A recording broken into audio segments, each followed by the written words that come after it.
Hoe sterk is jou geestelike huis al gebou? Vandag kyk ons na die laaste 3 pragtige beelde van my geestelike lewe mee beskrywe word. Gister het ons al beleef die verskillende beelde wat die gemeenskap van gelowiges mee beskrywe word. Van jy het burgerskap, regte wat uitgeleef moet word, en burgerskap wat verantwoordelikheid meebring. En my geestelike huisgesin waarin ek mag lewe, was die tweede beeld. Vandag se 3 beelde kom uit die boubedryf, maar word baie geestelik bedoel. Die 3 beskrywings van my lewe en die lewe van die geloofsgemeenskap handel oor dat ons lewe 'n tempel, 'n gebou en 'n geestelike huis moet word en wees. In die begin van die week het ons gehoor hoe God ons uitkies, aan ons sy seëninge gee en alle mense sy kinders wil maak.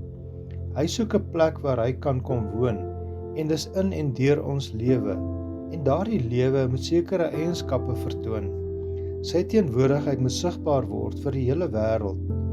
Vir die Jode was God se woonplek die tempel deur die eeue.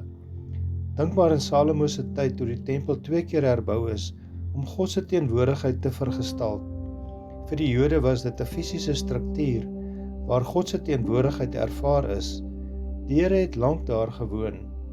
Nou kom Jesus en hy sê jy en ek is God se tempel. Wat beteken dit? Ons vergader dan nog as gemeente in 'n fisiese kerkgebou. Ja, maar dis nie die kerk nie. Dis ons plek waar die gemeenskap van gelowiges bymekaar kom. God se tempel is nou onder ons. Dink bietjie na oor hoe jy 'n geestelike huis vir Here en sy kinders tans is.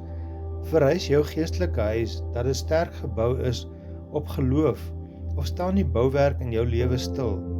Kan jy vandag eerlik sê, my lewe is 'n tempel, 'n gebou en 'n geestelike blyplek vir God en die Heilige Gees? Hoe sigbaar is God in jou lewe? Hoe sigbaar is God in ons kerk en gemeentes? Amen.